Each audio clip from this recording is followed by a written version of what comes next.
కాంగ్రెస్ అన్నలకి నేను నమస్కారం చెప్తున్నా. ఎందుకంటే వాళ్ళు పెద్దవాళ్ళు, ఒక పార్టీలో ఉన్న పెద్ద మనుషులని చెప్పుకుంటారు. సొత్కు సుదర్శన్ అన్న, నేను అడుగుతానా, నా భర్త నీకు తెలియదా? లంగలకి దొంగలకి ఎమ్మెల్యే ఫోన్ లేపడని మీరు మొన్న ఎంత మిదిగా మాట్లాడుతాండ్రన్న. అంటే ఒక పార్టీలు ఉంటేనే అన్న మనుషులకి వాల్యూ. మీరు ఎప్పటి నుంచో నా భర్తను చూస్తాండ్రు, ఆయన ఏందో మీకు తెలుసు. అసొంటిది ఇట్లా మాట్లాడేది కరెక్ట్ కాదన్న ఈ విషయంలో. ఎందుకంటే మీకు ఒక మంచి పేరున్నది. ఇకపోతే పైడిమల నర్సింగ్ అన్న, మీరు భూమి విషయంలో ఇంతగానో ఎన్ని మాట్లాడుతాండ్రే, దాడి జరిగింది, ఇంత ఇబ్బందుల పాలవుతాన్నా. మేము కబ్జా చేసుకునేటోళ్ళమైతే నా భర్త మీద ఎట్లా దాడి జరుగుతుందన్న ఒక మాటకి? కబ్జా చేసుకునేటోళ్ళమైతే అది మేము తీసుకోవాలి, కానీ ఒక గవర్నమెంట్ ల్యాండ్ కింద ఎట్లా పడుతుందన్న? ఎంఆర్ఓ సార్ వచ్చి పోల్ ఎట్లా వేసిండు? ఇదొక పాయింట్. సొత్కు సుదర్శన్ అన్న, నా భర్త దాడి జరిగిందన్న అని ఒక పార్టీలో ఉన్న మనిషి లెక్క కాకుండా హాస్పిటల్ నుండి అన్న నా మీకు ఇట్లా దాడి జరిగిందని మీకు ఫోటోలు కూడా పెట్టిండు అన్న. కనీసం ఒక మాట కూడా మీరు పరామర్శించలేదు. ఒక దళితుడు కదన్న, మరి ఆయన ఇంతగానో ఎందుకు పోరాడాల్సి వచ్చింది? 10 మంది కోసం ఉపయోగపడాలని నా భర్త పోరాడిండన్న. హనుమంత్ అన్న, నువ్వెవరో నాకు తెలియదు. నిన్నటి వరకు నువ్వు ఇష్టమైనట్టు మాట్లాడుతున్నావు. నువ్వు ఊరు రామకృష్ణపురే కదా ఉండేది, పక్క ఊర్లో అయితే ఉండలేవు కదా. మరి ఊరు రామకృష్ణపూర్లో ఉన్న మనిషివి నువ్వు ఎప్పుడో మన 1970లో వచ్చిన జాగా అని చెప్పి నా తాతలకు వచ్చిండ్రు, వీళ్ళకి ఇచ్చిండ్రు అన్నప్పుడు నువ్వు ఇన్ని సంవత్సరాల నుంచి నువ్వేం చేస్తావు అక్కడ? నువ్వు ఎందుకు మాట్లాడతలేవు? మరి నీకు నోరు లేదా? నువ్వు ఒక పార్టీలో ఉన్న బీఆర్ఎస్ ఆ పార్టీలో ఉన్నవి కాదా? ఇన్ని రోజులు నువ్వేం చేసినావు? నీ కుటుంబం ఎప్పుడైనా మాకు తెలుసా? నీ భార్య తెలుసా? నీ బిడ్డ, నీ పిల్లలు తెలుసా నాకు? నీ మిమ్మల్ని మేము బెదిరించినామని చెప్పి చెప్తావు నువ్వు ఇంత అన్యాయంగా. నా భర్త హాస్పిటల్ నుండి 1.5-2 నెలల నుంచి మేము పోరాడుతున్నాం. మేము పోలీస్ కంప్లైంట్లు ఇచ్చుకుంటా, మా మీద దౌర్జన్యాలైన అని మేము కంప్లైంట్ ఇచ్చినామన్నా, మేము కబ్జాలు చేసినామని చెప్పేసానని ఎక్కడన్నా ప్రూఫ్ చెప్పి. పైడిమల నర్సింగ్ అన్న, ఒక పార్టీలు ఉన్నప్పుడు ఒక పార్టీకి విలువిచ్చి మాట్లాడాలన్నా. మీరు అన్యాయంగా మాట్లాడద్దు. నా కుటుంబం అన్యాయం చేసే కుటుంబం అని మాట్లాడుతున్నావా నువ్వు? మా మరిది లేడు ఆ రోజు మీ ఇంటికి వచ్చినప్పుడు? నేను అద్దన్నా, నర్సింగ్ అన్న మన ఇంటికి రమ్మను, మాట్లాడడానికి రమ్మంటాడంటే పాపం ఆయనకు ఆరోగ్యం బాగాలేదు, నేను వెళ్తాను, మా తమ్ముడు వెళ్తానని చెప్పేసానని. నా భర్త మా మరిది నీ ఇంటికి వచ్చినప్పుడు నువ్వేం మాట్లాడినావన్నా? మనిషికి 2 గుంటలు తీసుకోని అన్నది నిజం కాదా? అబద్ధమా? మా భగవంతుని మీద నువ్వు నిజంగా ప్రమాణం చేసి చెప్పన్నా, నువ్వు కరెక్ట్గా ఒక పదవిలో ఉంటే నేను నిలదీసి అడుగుతానా. నీ తోడ పుట్టింది అనుకో, నువ్వు ఎట్లనన్నా అడుకో, నువ్వు నాకంటే పెద్దోనివి. నువ్వు తప్పు పట్టద్దు. న్యాయం మాట్లాడాలి, అన్యాయం మాట్లాడాలి. గొర్రె రామచందర్ నీకు ఎంత ఇస్తానని చెప్పి మిమ్మల్ని ఇప్పుడు ముందు పెట్టిండు అన్న. ఇది మీరు మాట్లాడింది రాజకీయ పరంగా కాదు, ల్యాండ్ కోసం మాట్లాడుతాండ్రు. నా భర్త ఎంత కష్టపడి ఇప్పుడు ఒంటరి పోరాటం పోరాడి నేను నా కుటుంబం బలైనం. ఇప్పుడు నేను మంచిగా లేని దాన్ని మేము ఒకరి మీద దాడులకు పోయినామా? కాలనీ ఎంత దాడులు చేసిండ్రా? ఎంఆర్ఓ సార్ వచ్చి పోల్ వేసిన రోజు అక్కడ కబ్జా చేసుకొని ఉంటే చిప్పరి మునిందర్ అనే వ్యక్తి నా భర్త మీద సాయంత్రం దాడి చేసిండు. ఎక్కడ కార్మెల్ స్కూల్ కాడ దాడి. మరి బహుజన ముక్తి పార్టీ మంచిర్యాల జిల్లా అధ్యక్షుడు మాట్లాడుతున్నాను నేను. మొన్న మేము ప్రెస్ మీట్ పెట్టిన దానికి కౌంటర్గా మరి నిన్న కాంగ్రెస్ వాళ్ళు కూడా కౌంటర్ పెట్టిండ్రు. దాంట్లో చేసిన ఆరోపణలు అన్నీ అసత్యాలు. సరే, మా నాయకులు మాట్లాడిన దాని గురించి మేము క్షమాపణ చెప్తున్నాము. కానీ మా కుటుంబం పైన ల్యాండ్ ఇష్యూల గురించి మాట్లాడినటువంటి పైడిమల నర్సింగ్ కూడా దానికి వివరణ ఇవ్వాలి. మేము ఎక్కడ కబ్జా చేసినాము, ఎవరిని బెదిరించినాము, ఏంటిదని మాకు పూర్తి వివరాలు కావాలి. మరి మా కుటుంబం పైన ఎందుకు ఇలాంటి ఆరోపణలు చేస్తున్నారో కూడా మాకు తెలియాలి. ఎవరికి అమ్ముడు పోయిండు, ఆ ల్యాండ్ ఎవరిది?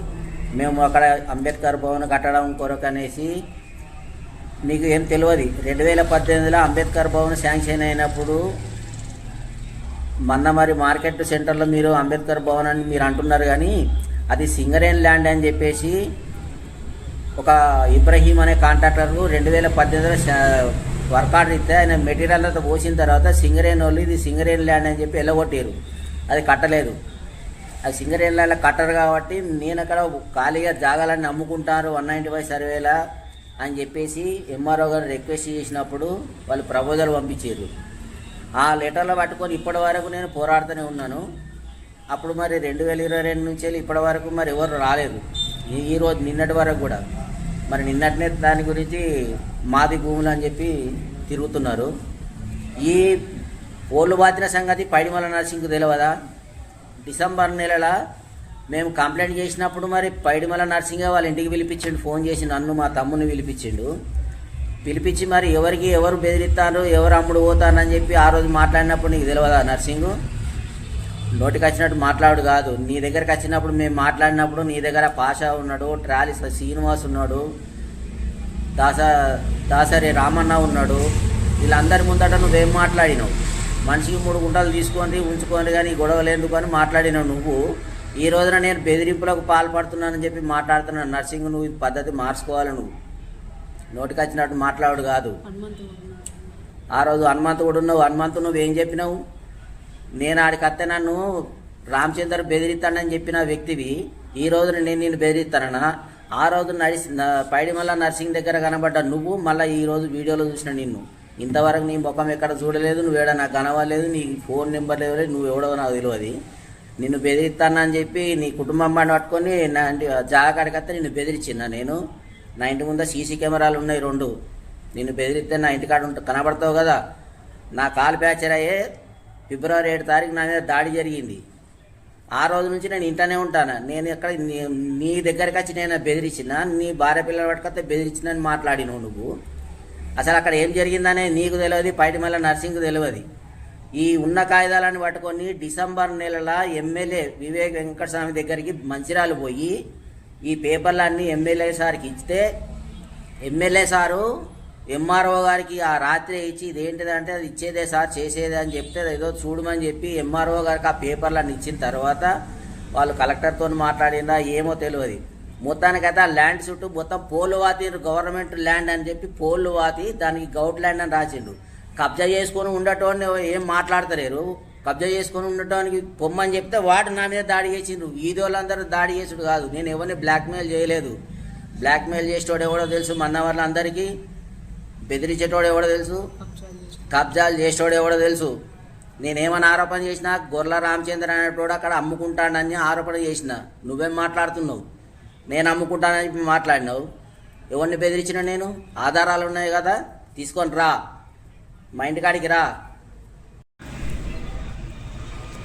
మందవారి పట్టణ ప్రజలకు తెలియనిది ఏమనగా, మరి నిన్న కాంగ్రెస్ నాయకులు మీ ప్రెస్ మీట్ పెట్టి మా కుటుంబం పైన ఆరోపణలు చేయడం జరిగింది. మా కుటుంబం అంటే మా అన్న కూడా మా కుటుంబం కాబట్టి మేము ఈరోజు ప్రెస్ మీట్ పెట్టి తెలియజేస్తున్నాం మందవారి పట్టణ ప్రజలకు. ఎవరి చరిత్ర ఏంటిదో మన్నమార్లు అందరికీ తెలుసు.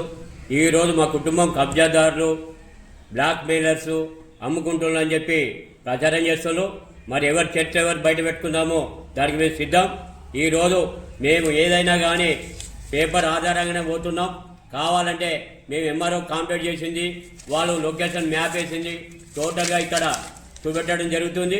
అంతేకాకుండా మేము వివేక్ దగ్గరికి పోతేనే మరి ఎంఆర్ఓ గారికి రిఫర్ చేయడం జరిగింది.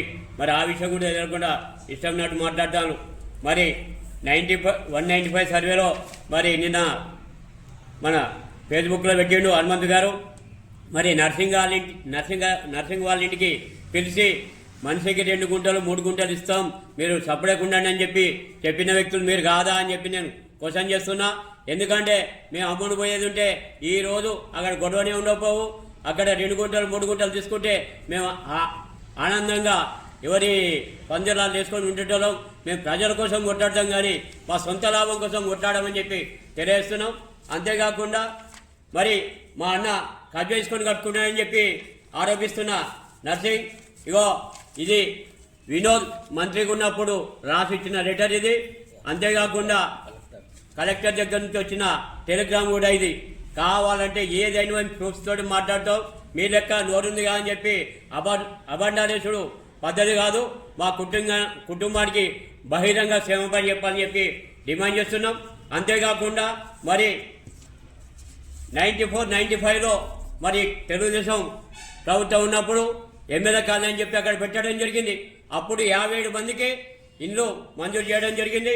మరి ఆ మంజూరైన దాంట్లో దాదాపు అలా ఎవరెవరు ఉన్నారు ఎవరు లేరు అని చెప్పి దాన్ని విచారణ చేయాలని చెప్పి విచారించి మరి కబ్జాదారులు ఎవరు, అమ్ముకునే వాళ్ళు ఎవరు అని చెప్పి తెలపాలని చెప్పి మేము డిమాండ్ చేస్తున్నాం. ఆ లిస్టు కూడా తీసుకురావడం జరిగింది. ఇలా పేర్లున్న వాళ్ళు ఎంతమంది ఉన్నారు, ఇప్పుడు డబుల్ బెడ్రూమ్లు వచ్చే వాళ్ళు ఎంతమంది ఉన్నారు, వాళ్ళు అమ్ముకున్నారా, ఎవరి కబ్జాలు ఉన్నది, ఎన్ని గుంటలు అమ్ముకున్నారు, అక్కడ ఎన్ని ఫ్లాటాల, ఇప్పటి కూడా ముత్యాల మల్లేష్ అనే వ్యక్తిది కబ్జాలే ఉన్నది. వాళ్ళ చిన్నమ్మది కూడా కబ్జాలు ఉంది. అంటే గుణ వాళ్ళ నాన్నకు వచ్చిన ఇల్లు కూడా కబ్జాలు ఉంది ఆ జాగా. అంటే ఇక్కడ కబ్జా చేసుకొని అమ్ముకుంటోళ్ళు ఎవరు? ఎవరికి మద్దతు చెప్తారు మీరు? ఒక దళితుల మీద దాడి చేస్తే కూడా పరామర్శించకుండా ఈ రోజు మా కుటుంబం మీద అవమానపడే విధంగా మీరు మాట్లాడడం జరిగింది. కావున మీరు బహిరంగ క్షమాపణ చెప్పాలి, లేకపోతే వీరిపైన పరువు నష్టం దావా వేయడం జరుగుతుందని చెప్పి డిమాండ్ చేస్తుంది.